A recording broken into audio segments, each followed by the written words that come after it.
എൻ്റെ എല്ലാ പ്രിയപ്പെട്ട കൂട്ടുകാർക്കും ഞങ്ങളുടെ പുതിയൊരു വീഡിയോയിലേക്ക് വീണ്ടും ഹൃദ്യമായ സ്വാഗതം. അപ്പോൾ ഇന്ന് നമ്മൾ തയ്യാറാക്കാൻ വേണ്ടി പോകുന്നത് ഒരു ചീരയും അതുപോലെ തന്നെ പരിപ്പ് ഉപയോഗിച്ചിട്ടുള്ള ഒരു തോരനാണ് കേട്ടോ. അപ്പോൾ അത് ചെറുതായിട്ട് നമ്മൾ നനയുന്നിടത്തൊക്കെ നനവുള്ളിടത്തൊക്കെ ഇതേ കൊച്ചു കൊച്ചു ചീരകൾ ധാരാളം പൊങ്ങി വരുന്നുണ്ട് കേട്ടോ. അപ്പോൾ അതിൻ്റെ ഇടയ്ക്ക് ഒരുപാട് ടൊമാറ്റോൻ്റെ തൈകളുണ്ട്, മുളക് തൈകളുണ്ട്, എല്ലാം ഉണ്ട് ഇങ്ങനെ നിറച്ചായിട്ട് വരുന്നത്. അപ്പോൾ അത് ഒത്തിരി കൂടുതലായിട്ട് ഇങ്ങനെ ഒരുമിച്ച് വളർന്നിട്ടുണ്ടെങ്കിൽ അതൊന്നും തന്നെ നല്ലതാവില്ല. അപ്പോൾ അതുകൊണ്ട് തന്നെ നമ്മൾ തിങ്ങി നിൽക്കുന്നിടത്തുനിന്ന് കുറച്ച് മരടോട് കൂടി ഇങ്ങ് പറിച്ചെടുക്കുന്നുണ്ട് കേട്ടോ. അപ്പോൾ കുറച്ചാണെങ്കിൽ നമുക്കത് പറിച്ചെടുക്കേണ്ടത് കൂടുതൽ ഇങ്ങനെ തിങ്ങി നിൽക്കുന്നത് കൊണ്ടാണ് അത് നന്നായി വളരാൻ വേണ്ടിയിട്ട് നമ്മൾ വേരോട് കൂടി ഒന്ന് പിഴുതെടുത്ത് കേട്ടോ. ഇനി ആ വേരിൻ്റെ ഒത്തിരി കട്ടിയുള്ള ഭാഗം നമ്മളങ്ങ് കട്ട് ചെയ്ത് കളയും, ബാക്കിയുള്ളത് അരിഞ്ഞ് നല്ല വൃത്തിയായിട്ട് എടുക്കുകയാണ് നമ്മൾ ചെയ്യുന്നത് കേട്ടോ. നമുക്കറിയാം നമ്മുടെ കുട്ടികൾക്കും ഒക്കെ എന്താ പറയുക ചീരക്കറിയൊക്കെ കഴിക്കാനായിട്ട് വളരെയധികം ബുദ്ധിമുട്ടായിരിക്കും, അവർക്ക് ഇഷ്ടമില്ലായ്മ ഉണ്ടാവും. അപ്പോൾ അതുകൊണ്ട് തന്നെ നമ്മൾ അത് പരിപ്പിലൊക്കെ ചേർത്ത് കൊടുക്കുകയൊക്കെ ചെയ്തിട്ടുണ്ടെങ്കിൽ അവർക്ക് ഒത്തിരി ഇഷ്ടമായിരിക്കും കഴിക്കാനായിട്ട് കേട്ടോ. അപ്പോൾ പിന്നെന്താ നമുക്കത് കഴിക്കുന്നതുകൊണ്ട് ചിലർക്കൊക്കെ വയറിനൊക്കെ പരിപ്പ് ചേർത്ത് കഴിക്കുന്നത് വയറിനൊക്കെ ബുദ്ധിമുട്ടുള്ളവരുണ്ടാവും. അങ്ങനെയുള്ളവർക്ക് ഒരു ചെറിയൊരു പീസ്, ഒരു 1/4 പീസ് അളവിൽ ഇഞ്ചി ഇട്ടിട്ടുണ്ടെങ്കിൽ നമുക്ക് അങ്ങനെയുള്ള ബുദ്ധിമുട്ടുകളൊന്നും വരില്ല കേട്ടോ. അപ്പോൾ അതൊക്കെ ഞാൻ ഈ റെസിപ്പിയിൽ പറയാം. പിന്നെ നമ്മളിപ്പോൾ ഒരു 800 പേരടങ്ങുന്ന ഒരു കുടുംബമായി മാറിയിരിക്കുകയാണ്. അപ്പോൾ എൻ്റെ കൂടെ ഇതുവരെ നിന്നിട്ടുള്ള എൻ്റെ ഓരോ പ്രിയപ്പെട്ട ആളുകൾക്കും എൻ്റെ ഹൃദയം നിറഞ്ഞ നന്ദി ഞാനിവിടെ പറയുകയാണ് കേട്ടോ. അപ്പോൾ നമ്മളെ സബ്സ്ക്രൈബ് ചെയ്യാതെ കാണുന്നവരുണ്ടെങ്കിൽ നിങ്ങൾക്ക് ഇഷ്ടമാവുകയാണെങ്കിൽ മാത്രം ഞങ്ങളെ ഒന്ന് കൂടെ കൂട്ടാൻ മറന്നു പോകല്ലേ കേട്ടോ. അപ്പോൾ നമുക്ക് ഇതേ ചീരയൊക്കെ ഇവിടെ ഞാൻ വെള്ളത്തിലിട്ട് നമ്മുടെ പറമ്പിൽ നിന്ന് തന്നെ പറിച്ചെടുത്തതാണ്. എന്നാലും അതിൽ മണ്ണൊക്കെ ഒന്ന് കളഞ്ഞ് കുറച്ച് നേരം വെള്ളത്തിലിട്ട് നന്നായിട്ട് അതിൽ പുഴുക്കളും പ്രാണികളൊക്കെ ഉണ്ടോ എന്നൊക്കെ ഒന്ന് നോക്കി ഒന്ന് വൃത്തിയായിട്ടൊന്ന് കഴുകിയെടുത്ത് കൊണ്ടുവന്നിട്ടുണ്ട് കേട്ടോ. കഴുകിയെടുത്തതിന് ശേഷം നമ്മൾ കുറച്ച് നേരം ഇലകളൊക്കെ വല്ല ഇൻസെക്റ്റൊക്കെ ഉണ്ടോ എന്നൊക്കെ നോക്കിയതിന് ശേഷം കുറച്ച് നേരം അങ്ങനെ വെച്ചിരിക്കുകയാണെങ്കിൽ അതിലത്തെ ജലാംശം പൂർണ്ണമായിട്ടും ഒന്ന് പോയി തീരും കേട്ടോ. അപ്പോൾ അതിന് ശേഷം നമ്മളിതേ ഇതുപോലെ ഒന്ന് അരിഞ്ഞെടുത്ത് കൊണ്ടുവന്നിട്ടുണ്ട് കേട്ടോ എല്ലാ ചീരയും. അപ്പോൾ ഇത് നമുക്ക് പൂർണ്ണമായിട്ടും നമ്മൾ ഉപയോഗിച്ചിരിക്കുന്നത് പച്ചച്ചീരയാണ് കേട്ടോ. അപ്പോൾ അതിൻ്റെ ഇടയ്ക്ക് 1-2 തണ്ട് മാത്രമാണ് ചുവന്ന ചീരയുള്ളത്. അപ്പോൾ അത് നമ്മളെല്ലാം നല്ല പൊടിയായിട്ടൊന്ന് കട്ട് ചെയ്ത് കൊണ്ടുവന്നിട്ടുണ്ട് കേട്ടോ. പിന്നെ ഈ ചീര അരിയുമ്പോൾ ഒത്തിരി വലുതായിട്ടൊന്നും അരിയാതിരിക്കാനായിട്ട് ശ്രദ്ധിക്കുക, വളരെ തിന്നായിട്ട് ഒന്ന് കട്ട് ചെയ്തെടുക്കാം. പിന്നെ നമ്മൾ അടച്ച് വെച്ച് ഒത്തിരി തീയിലൊന്നും കത്തിച്ച് ഒത്തിരി ഒന്നും വേവിച്ചെടുക്കാതിരിക്കാനായിട്ട് ശ്രദ്ധിക്കുക. അതൊക്കെ നമ്മുടെ ചീരേൻ്റെ ഗുണവും നഷ്ടപ്പെടുത്തും. അതുകൊണ്ട് തന്നെ അതുപോലെ തന്നെ അതിൻ്റെ കളറും നഷ്ടപ്പെടാനുള്ള സാധ്യതയുണ്ട് കേട്ടോ. പിന്നെ നമ്മളൊരു 1/2 ഗ്ലാസ് അളവിൽ പരിപ്പ് എടുത്തിട്ടുണ്ട്, കറി സാമ്പാറിലൊക്കെ ചേർക്കുന്ന പരിപ്പ്. അത് നന്നായിട്ടൊന്ന് വാഷ് ചെയ്ത് കുക്കറിലിട്ടൊന്ന് വേവിച്ചെടുത്തിട്ടുണ്ട്. പിന്നെ ഈ പരിപ്പൊന്നും ഒരുപാട് വെന്ത് പോകാതിരിക്കാനും കൂടി നമ്മൾ ശ്രദ്ധിക്കണം കേട്ടോ. ഒത്തിരി അങ്ങ് വെന്ത് ഉടഞ്ഞു പോയിട്ടുണ്ടെങ്കിൽ നമ്മുടെ ചീരത്തോരൻ്റെ ടേസ്റ്റ് തന്നെ മൊത്തത്തിലൊന്ന് മാറും കേട്ടോ.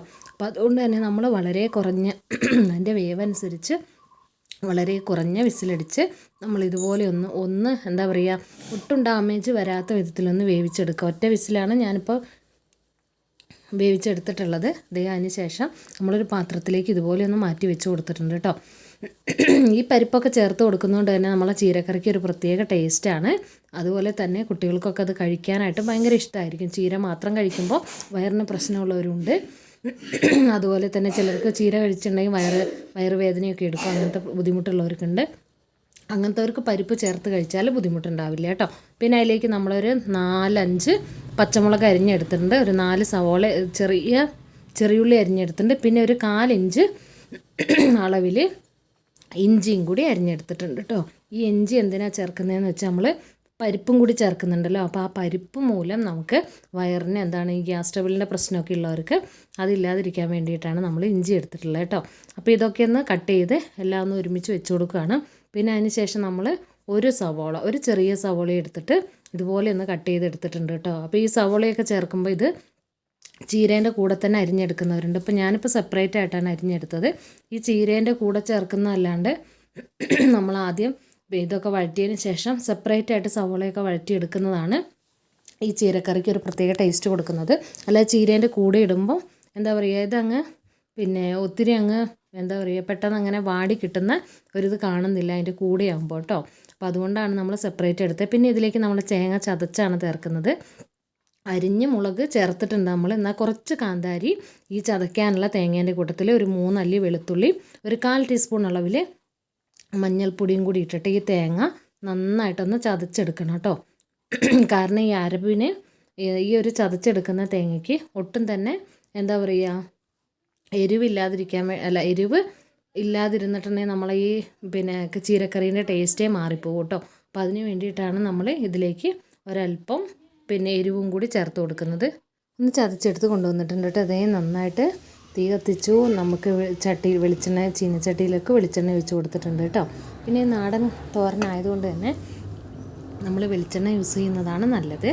അതേ ചീനച്ചട്ടിയിലേക്ക് വെളിച്ചെണ്ണ നന്നായി ചൂടായപ്പോൾ നമ്മൾ അരിഞ്ഞു വെച്ചിരിക്കുന്ന ഇഞ്ചി, അതുപോലെ തന്നെ ചെറിയ ഉള്ളി, അതുപോലെ പച്ചമുളകും കൂടി ഒന്നിട്ടിട്ട് നന്നായിട്ട് ഇതൊന്ന് മൂത്ത് വരട്ടെ കേട്ടോ. നന്നായി മൂത്ത് വരുമ്പോഴാണ് ആ ഒരു പെർഫെക്റ്റ് ആയിട്ടുള്ള ടേസ്റ്റ് നമ്മുടെ ചീരത്തോരന് കിട്ടുള്ളൂ കേട്ടോ. ഇത് നന്നായിട്ടൊന്ന് മൂപ്പിച്ചെടുക്കാം. അപ്പോൾ ഇത് വെളിച്ചെണ്ണയിൽ തന്നെ കുക്ക് ചെയ്യുന്നതായിരിക്കും നല്ലത്. എന്നാൽ മാത്രമാണ് നമ്മൾ ആ വിചാരിച്ച ഒരു ടേസ്റ്റ് നമുക്ക് കിട്ടുള്ളൂ. ഇത് നന്നായിട്ട് അത്യാവശ്യം ഒന്ന് മൂത്ത് വരുന്നുണ്ട്. നമ്മൾ വിറകടുപ്പിൽ കുക്ക് ചെയ്യുന്നതുകൊണ്ട് തന്നെ എന്താ പറയുക പെട്ടെന്ന് തന്നെ മൂത്ത് കിട്ടും കേട്ടോ. അപ്പോൾ ഇത് അത്യാവശ്യം മൂത്ത് ഇങ്ങനെ വരുന്നുണ്ട്. പിന്നെ നമ്മൾ ഇതിലേക്ക് ചീരയിലേക്ക് ആവശ്യത്തിനുള്ള എന്താ പറയുക പരിപ്പിലേക്ക് ആവശ്യത്തിനുള്ള എരിവാണ് ഇട്ട് കൊടുത്തിട്ടുള്ളത്. ഇനി ഇതിലേക്ക് നമ്മൾ എടുത്ത് വെച്ചിരിക്കുന്ന ഒരു സവോള ഈ ഒരു വലുപ്പത്തിനാണ് കട്ട് ചെയ്തിട്ട് കൊടുത്തിട്ടുള്ളത്. അതും കൂടി ചേർത്ത് കൊടുത്തതിന് ശേഷം ഇനി അത് നന്നായിട്ടൊന്ന് വഴണ്ട് വരട്ടെ കേട്ടോ. ഒരു ഗോൾഡൻ ബ്രൗൺ കളറായി തുടങ്ങുന്നതിൻ്റെ തൊട്ട് മുന്നിലൊരു സ്റ്റേജിലാണ് നമ്മൾ എന്താ പറയുക ഇതിലേക്ക് ഇനി നമ്മൾ ചീര ചേർത്ത് കൊടുക്കുന്നത് കേട്ടോ. അപ്പോൾ അതുവരെ ഇതൊന്ന് നന്നായിട്ടൊന്ന് വഴറ്റിയെടുക്കാനായിട്ട് ശ്രദ്ധിക്കുക. അപ്പോൾ ഈ ഒരു സവോളയൊക്കെ പെട്ടെന്നൊന്ന് വഴണ്ട് കിട്ടാനായിട്ട് നമുക്ക് ഒരു 1/4 ടീസ്പൂൺ അളവിൽ വേണമെങ്കിൽ ഈ ഒരു ടൈമിൽ നമുക്ക് ഉപ്പ് ചേർത്ത് കൊടുക്കാം കേട്ടോ. ഉപ്പൊക്കെ ചേർത്ത് കൊടുക്കുകയാണെങ്കിൽ നമ്മൾ സവോള പെട്ടെന്ന് തന്നെ വഴണ്ട് കിട്ടും കേട്ടോ.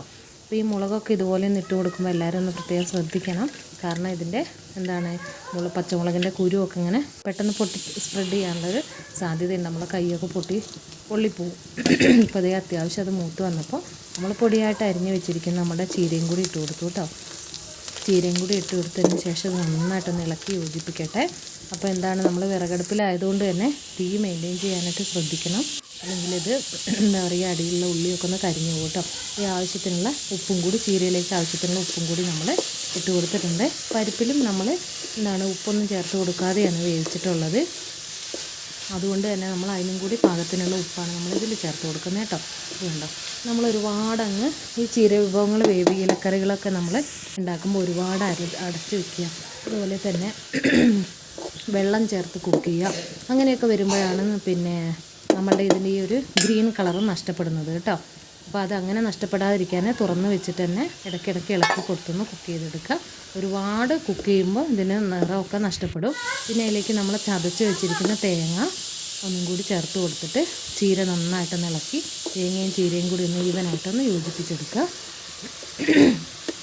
അത് കണ്ടോ ചീരയും തേങ്ങയും എന്താ പറയുക ഒത്തിരി അങ്ങ് കുഴഞ്ഞു പോയിട്ടുമില്ല, എന്നാലും നല്ല കളർഫുള്ളായിട്ടിരിക്കുന്നുണ്ട്. ഗ്രീൻ കളറൊന്നും ഒട്ടും നഷ്ടപ്പെട്ടിട്ടില്ല. ഇങ്ങനെ പാചകം ചെയ്യുമ്പോഴാണ് ആ ചീരേൻ്റെ ഗുണങ്ങളെല്ലാം തന്നെ നഷ്ടപ്പെടാതെ നമുക്ക് കിട്ടുള്ളൂ കേട്ടോ. അപ്പോൾ അത്യാവശ്യം ഇതൊന്ന് എന്താ പറയുക ഡ്രൈ ആയി വന്നിട്ടുണ്ട്. നമ്മൾ ഇതുവരെ ഇത് അടച്ചൊന്നും വെച്ച് കൊടുത്തിട്ടില്ല കേട്ടോ. ഇങ്ങനെ തുറന്ന് വെച്ച് ഇടയ്ക്കിടയ്ക്ക് ഒന്ന് ഇളക്കി കൊടുത്താണ് ഇത് വേവിച്ചെടുക്കുന്നത്. വളരെ ടേസ്റ്റി ആയിട്ടുള്ള തോരനാണ്. അപ്പോൾ ഈ ചീര കഴിക്കുമ്പോൾ വയറുവേദന പോലത്തെ പ്രോബ്ലമൊക്കെ ഉള്ള ആളുകൾക്കാണ് ഇതിനകത്ത് പരിപ്പും കൂടി ചേർത്തിട്ട് നമ്മൾ തോരൻ വെക്കുന്നത്. പിന്നെ ഈ പരിപ്പ് കഴിക്കുമ്പോൾ വയറിന് ഗ്യാസ് ട്രബിൾ പോലുള്ള അസുഖങ്ങളുള്ളവർക്ക് പരിപ്പ് ചേർക്കുന്ന സമയത്ത് ഇത് ഈ കടുക് വറക്കുന്ന സമയത്ത് നമ്മൾ ഇഞ്ചി ഉപയോഗിച്ചിട്ടുണ്ടല്ലോ, ആ ഇഞ്ചി ഉപയോഗിച്ചുകൊണ്ട് തന്നെ അങ്ങനത്തെ ഒരു പ്രശ്നവും വരുന്നില്ല. വളരെ ടേസ്റ്റിയാണ്. എന്നാലും എന്താ പറയുക ഒട്ടും തന്നെ വെള്ളത്തിൻ്റെ എന്താ പറയുക ഇങ്ങനെ കുഴകുഴാന്ന് കിടക്കുന്ന ആ ഒരു ടൈപ്പല്ല. നമ്മൾ നല്ല ഉണങ്ങിയ പോലത്തെ നല്ല അടിപൊളി ചീരത്തോരനാണ് കേട്ടോ. വളരെയധികം ടേസ്റ്റിയാണ് കഴിക്കാനായിട്ട്. ഒട്ടും തന്നെ നിറവും നഷ്ടപ്പെട്ടിട്ടില്ല, അതുപോലെ തന്നെ ഒട്ടും കുഴഞ്ഞു പോയിട്ടുമില്ല. അപ്പോൾ ഇത് നന്നായിട്ട് ഇതൊന്ന് ഇളക്കി ഇത് നല്ലോണം ഉലർത്തി എടുത്തിട്ടുണ്ട്. ഈ ഒരു ടൈമിലാണ് നമ്മൾ വേവിച്ച് വെച്ചിരിക്കുന്ന പരിപ്പ് ഇത് കണ്ടോ വേവിച്ച് ഒന്നൊന്നായിട്ട് കിടക്കുകയാണ് നമ്മുടെ പരിപ്പ്. ഒരുപാട് വെന്ത് കുഴഞ്ഞു പോയിട്ടൊന്നും തന്നെയില്ല. ഇനി ഈ പരിപ്പും കൂടി ചേർത്ത് കൊടുത്തിട്ട് ഇത് നന്നായിട്ടൊന്ന് ഇളക്കി യോജിപ്പിക്കുകയാണ്. കാരണം ഇനി ഇത് ഒരുപാടിട്ട് കുക്ക് ചെയ്യേണ്ട ആവശ്യമില്ല. കാരണം നമ്മുടെ ചീര ആവശ്യത്തിന് വെന്ത് കിട്ടിയിട്ടുണ്ട്. അതുപോലെ തന്നെ പരിപ്പ് നമ്മൾ കുക്കറിലിട്ടൊന്ന് വേവിച്ചാണ് എടുത്തിട്ടുള്ള. ഒറ്റ വിസിൽ മാത്രം അടുപ്പിച്ചാൽ മതിയാവും കേട്ടോ പരിപ്പ്. പിന്നെ പരിപ്പിൻ്റെ വേവനുസരിച്ച് കുക്കറിൻ്റെ ബ്രാൻഡ് അനുസരിച്ചൊക്കെ ചിലപ്പോൾ വിസിലിൻ്റെ വ്യത്യാസം വരാം. അപ്പോൾ അത് നിങ്ങൾ ശ്രദ്ധിക്കുക. ഒത്തിരി വെന്ത് കുഴഞ്ഞു പോകാൻ പാടില്ല പരിപ്പ് കേട്ടോ. ഇതിൻ്റെ ടേസ്റ്റ് ഒട്ടും ഡിഫറെൻ്റ് ആയി പോവും. അപ്പോൾ ഇത് നന്നായിട്ട് നമ്മളെ ചീരയും പരിപ്പും ഒക്കെ യോജിപ്പിച്ചിട്ടുണ്ട്. അപ്പോൾ ഇതിലേക്ക് ഈ ഒരു ടൈമിൽ നമുക്ക് ഇതിലേക്ക് എരിവോ ഉപ്പോ എന്തെങ്കിലും വേണമെന്നൊക്കെ നോക്കാം. അപ്പോൾ എരിവൊക്കെ കുറവാണെങ്കിൽ നമ്മളെടുത്ത് കാന്താരിയൊക്കെ ഉണ്ടെങ്കിൽ അതൊന്ന് മിക്സിയിൽ പെട്ടെന്ന് ചതച്ചൊന്ന് ചേർത്ത് കൊടുക്കുക കേട്ടോ. അപ്പോൾ അതേ അടിപൊളിയായിട്ടുള്ള നമ്മുടെ ചീരത്തോരൻ ഇവിടെ റെഡിയായി വന്നിട്ടുണ്ട് കേട്ടോ. നല്ല അടിപൊളി ടേസ്റ്റാണ്. ചെറിയ പരിപ്പിലൊരു ചെറിയൊരു ജലാംശത്തിൻ്റെ ഒരു ജലമയം ഉണ്ടായിരുന്നു. അപ്പോൾ അതുകൊണ്ട് തന്നെ കുറച്ച് നേരം കൂടി നമ്മളൊന്ന് അടുപ്പത്ത് വെച്ചിട്ടൊന്ന് തുടർച്ചയായിട്ടൊന്ന് ഇളക്കി വെച്ച് കൊടുത്താൽ മതി. നമ്മൾ അടച്ച് വയ്ക്കുകയൊന്നും വേണ്ട കേട്ടോ. നല്ല അടിപൊളി ടേസ്റ്റാണ്. അപ്പോൾ കുട്ടികൾക്കൊക്കെ ഇങ്ങനെ ഉണ്ടാക്കി കൊടുക്കുകയാണെങ്കിൽ അവർക്ക് ഒത്തിരി ഇഷ്ടമാവും കഴിക്കാനായിട്ട്. വയറിന് ബുദ്ധിമുട്ടൊന്നും ഉണ്ടാവില്ല. അപ്പോൾ ചീരയൊക്കെ കഴിക്കുന്നതിൻ്റെ ഗുണങ്ങൾ എല്ലാവർക്കും അറിയാമല്ലോ. നമ്മുടെ കാഴ്ചശക്തിക്ക് അതുപോലെ തന്നെ സ്ത്രീകളിലാണെങ്കിൽ പെൺകുട്ടികളിലെയൊക്കെ വിളർച്ച അതുപോലെയുള്ള കാര്യങ്ങളൊക്കെ ഒരു എന്താ പറയുക നല്ലൊരു പരിഹാര മാർഗം തന്നെയാണ് ഈ ചീര. എന്നാൽ കഴിക്കാൻ ഒത്തിരി പേരും തന്നെ ഇഷ്ടപ്പെടുന്നില്ല. ഇതിപ്പോൾ അത്യാവശ്യം നായി വന്നപ്പോൾ നമ്മൾ ഒരു 1/4 ടീസ്പൂൺ അളവിൽ കുറവ് വെളിച്ചെണ്ണയും കൂടി ഒന്നുകൂടി ഇച്ചിരിയായിട്ട് ഒന്ന് ഇട്ട് കൊടുത്തിട്ട് നന്നായിട്ടൊന്ന് ഇളക്കിയെടുക്കുകയാണ് കേട്ടോ. അപ്പോൾ ഇത്രയൊക്കെ മതി. അപ്പോൾ നമ്മുടെ അടിപൊളി ടേസ്റ്റി ആയിട്ടുള്ള ചീരത്തോരൻ ഇവിടെ റെഡിയായി വന്നിട്ടുണ്ട്. അപ്പോൾ ഈ ഒരു റെസിപ്പി നിങ്ങളെല്ലാവരും ഒന്ന് ട്രൈ ചെയ്ത് നോക്കുക. എന്നിട്ട് നിങ്ങളുടെ വിലപ്പെട്ട നിർദ്ദേശങ്ങൾ എപ്പോഴും നമ്മളെ കമൻറ്റ് ബോക്സിലൊന്ന് അറിയിക്കുക കേട്ടോ. കമൻറ്റ് ബോക്സ് എന്നും എനിക്ക് ഒരുപാട് പ്രിയപ്പെട്ടതാണ്. അപ്പോൾ നിങ്ങളൊക്കെ ആയിട്ട് നിങ്ങൾ പറയുന്ന ഓരോ എന്താ പറയുക പ്രതികരണത്തിനും പിന്നെ എനിക്ക് ഒത്തിരി വിലയുള്ളതാണ്. അപ്പോൾ എല്ലാവരോടും ഒരുപാട് സ്നേഹം. Thank you for watching. Thank you.